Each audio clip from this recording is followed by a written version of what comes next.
నమస్తే అండి, నేను రజాక్. విప్పుకొని తిరగండి ఎవడొద్దన్నాడు? అసలు ఆయన ఏమన్నాడు?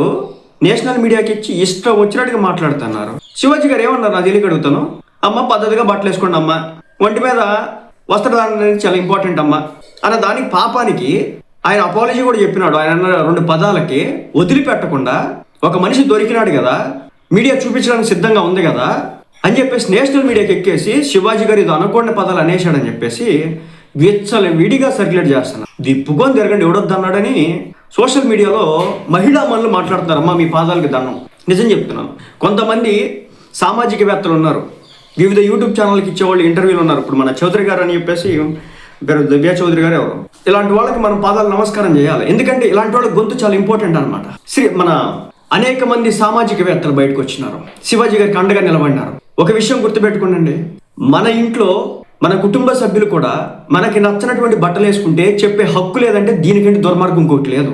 ఆయన పాయింట్అవుట్ చేసి పలానా యాక్టర్స్ అని చెప్పలా, పలానా మహిళ అని చెప్పలా, పలానా వ్యక్తి పేరు ఎత్తలా, కానీ నన్నే అన్నాడు శివాజీ అని చెప్పేసి భుజాలు తడుముకొని కొంతమంది బయటకు వచ్చి తననేమి ఒక యాక్టర్స్ పేరు కూడా ఎత్తలా. పాపం ఆ సినిమాకి సంబంధించినటువంటి ఈవెంట్లో నిధి అగర్వాల్ పేరు కూడా ఎత్తలేదు. ఆయన ఎత్తని పక్షంలో ఆయన్ని పర్టికులర్గా టార్గెట్ చేసుకొని కొంతమంది మహిళా మనులు బయటకు వచ్చి, కొంతమంది కూడా కాదు, ఒక ఇద్దరే ముగ్గురు కూడా కాదు, బయటకు వచ్చి సినిమా ఇండస్ట్రీ నుంచి మరి కొంతమంది రియాక్ట్ అయినారు. ఇప్పుడు ఎవరో మన స్వప్న దత్ గారు కావచ్చు, స్వప్న దత్ గారు కావచ్చు, అలాగే మన సుప్రియ యార్లగడ్డ గారు కావచ్చు, వెంటనే మన ఆయన ఫోన్ చేశారట శివాజీ గారికి. ఆయన వెంటనే చెప్పిన మాట, అమ్మ తప్పు అయిపోయిందమ్మా క్షమించండి, పదాల నోటి నుంచి దొరికిపోయినాయి అమ్మ క్షమించండి చెప్పినాడు.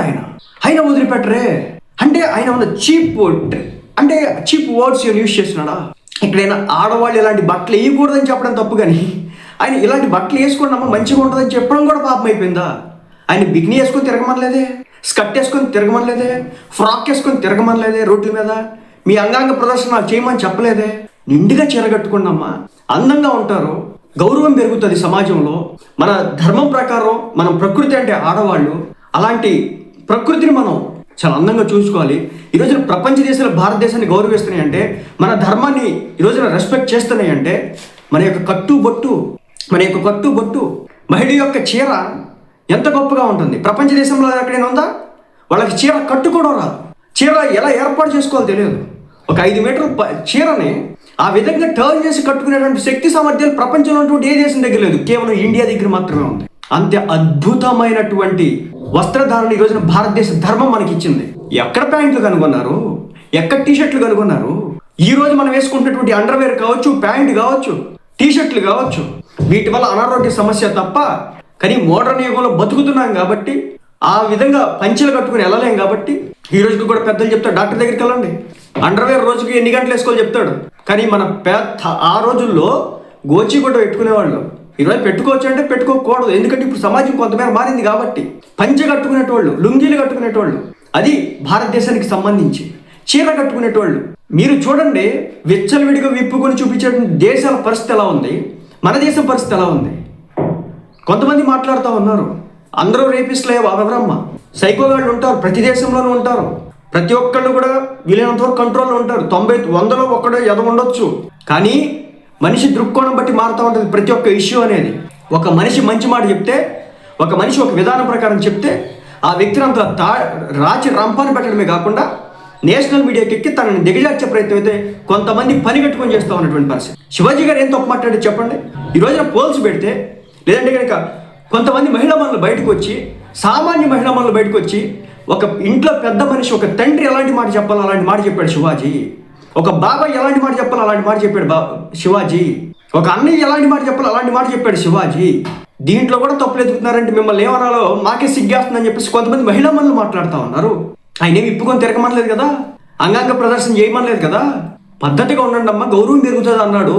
ఇప్పుడు రోడ్డు మీద వెళ్తూ ఉంటామండి, నేను చాలా సందర్భాలు కూడా చెప్పాను, ఒక చీర కట్టుకుంటే, ఒక పద్ధతి అయిన డ్రెస్ వేసుకుంటే చూసేటటువంటి కోణం ప్రతి మగవాళ్ళు మీరు అడగండి, మీ ఫ్రెండ్స్లో మీరు అడగండి.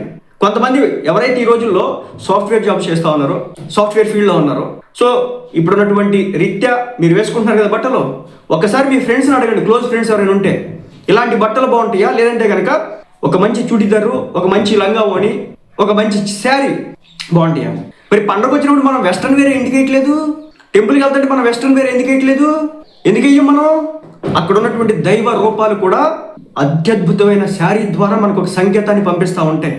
దేవతామూర్తులకి ఎప్పుడు కూడా అలాంటి అలంకరణ చేయరండి. పనికిమాల అలంకరణలో చీరతో అలంకరణ చేస్తారు, పట్టు వస్త్రాలతో అలంకరణ చేస్తారు. ఎందుకు చేస్తారు?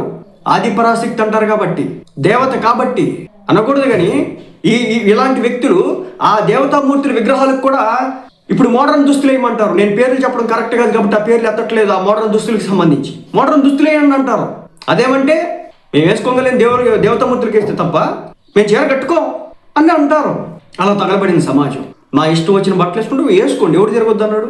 మేము బెడ్రూమ్లో ఒకలాగానే ఉంటాం, బాత్రూంలో ఒకలానే ఉంటాం, వంటగదిలో ఒకలానే ఉంటాం, హాల్లో ఒకలాగానే ఉంటాం, బయటకు వచ్చినప్పుడు ఒకలానే ఉంటాం అంటే ఉండండి.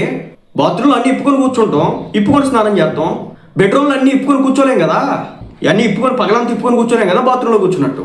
లేదంటే ఇప్పుకొని వంట చేయలేం కదా, విప్పుకొని హాల్లో కూర్చోలేం కదా. ఎందుకు బట్టలు వేసుకుంటాం?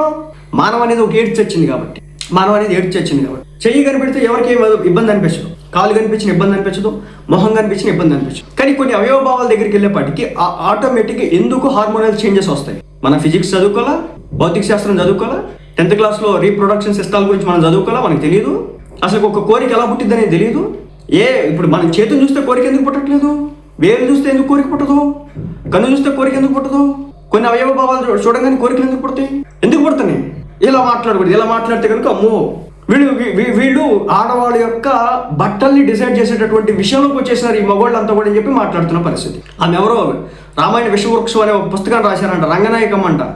ఆమె అయితే వస్తుంది లిటరల్గా, విప్పి చూపించండి, డబ్బు సంపాదన కోసమేగా, ఉన్నాయంతా ఒప్పుకొని చూపించుకోండి అంటుంది. ఎవడైనా పద్ధతిగా జాగ్రత్తగా ఉండమ్మా, నిండుగా ఉండమ్మా అంటారు, కానీ అది అర్థం కానటువంటి పరిస్థితి. ఇంకొక విషయం చెప్తానండి, వీళ్ళు అంటున్నారు కదా మోడర్న్ వేరే ఏదో అంటున్నారు. ఈ బట్టలు వీళ్ళ తల్లిదండ్రులైనా యాక్సెప్ట్ చేస్తారా? లేదు. వీళ్ళ తల్లిదండ్రులు ఇలాంటి బట్టలు వేసుకుంటే పిల్లలు యాక్సెప్ట్ చేస్తారా? ఒక 50 సంవత్సరాలు ఉన్న తల్లి ఇలాంటి బట్టలు నా ఇష్టం అమ్మా, నీ ఇష్టం వచ్చిన నువ్వు బట్టలు వేసుకుంటున్నావు, నా ఇష్టం వచ్చిన బట్టలు వేసుకుంటే తప్ప అంటే అప్పుడు కూతురు తప్పు ఒప్పుకుంటుందా? ఒప్పుకోదు కదా. కాబట్టి మైండ్ సెట్ అనేది ఒకటి ఏడ్చింది. ఎవరో ఒక వీడియో కూడా చూసాను నేను, నా ఒక మహిళ యాంకర్ గారిది. ఆమె కొడుకట, అమ్మ ఇలాంటి బట్టలు వేసుకోవద్దమ్మా, చూడటానికి ఇబ్బందిగా ఉంది, ఇబ్బెట్టుగా ఉంది అని చెప్పినాడట. అప్పుడు చెప్పిందంట ఆమె వెంటనే, ఇది నా శరీరం, నా కంఫర్ట్ని బట్టి నేను బట్టలు వేసుకుంటాను, నువ్వు నాకు చెప్పొద్దు అని చెప్పేసి చెప్పిందట. అందువల్ల అనుకుంటా ఆ బికినీతో కూడినటువంటి ఫోటోలు అవన్నీ కూడా పిల్లలతో కూడా పక్కన ఉంటారు అన్నమాట. అది పరిస్థితి. పిల్లలు కూడా పక్కన ఉంటారు, అది పరిస్థితి. దయచేసి దీనివల్ల సమాజం నాశనం అవుతుంది, బాగుపడదు, ఏమాత్రం కూడా బాగుపడదు. చిత్తకార్తి కుక్కలకి మనుషులకి తేడా లేకుండా పోతుంది అనమాట. కుక్కకి మనిషికి తేడా లేకుండా పోతుంది. దయచేసి ఆ గ్యాప్ని ఫిల్ చేయొద్దు. ఆయన ఎవరో ఒక యాంకర్ గారు ఒక సింగర్ గారి భర్త అట.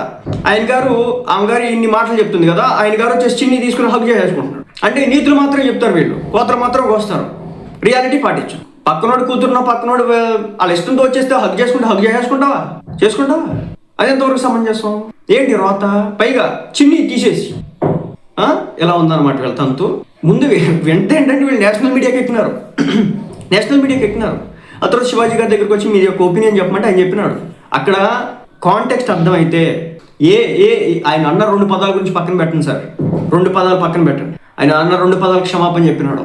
ఆయన మాటల మధ్యలో వచ్చినటువంటి మాటలు అవి ఇంటెన్షనల్గా ప్రొజెక్ట్ చేసినటువంటి మాటలు అయితే కాదు, చెప్పినటువంటి మాటలు అయితే కాదు శివాజీ గారికి. అవి నోట్లోంచి వచ్చినాయి.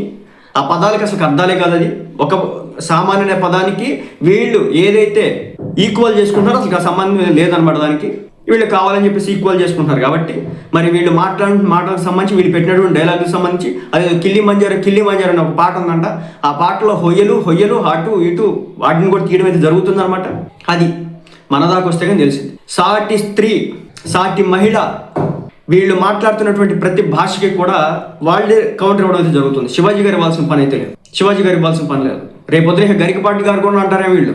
ఆయన మొన్న ఏదో వీడియో చేసినాడు, ఏంది వి షేప్ నెక్లు పెట్టేస్తున్నారు, బ్యాక్ అంతా చూపిస్తున్నారు, ఇది పద్ధత అని చెప్పేసి ఆయన మొన్న వీడియో పెట్టాడంట. ఆ వీడియో వైరల్ అవుతా ఉన్నాయి. మరి ఆయన మీద ఏమన్నా కేసు కంప్లైంట్ ఇస్తారని చూడాలి.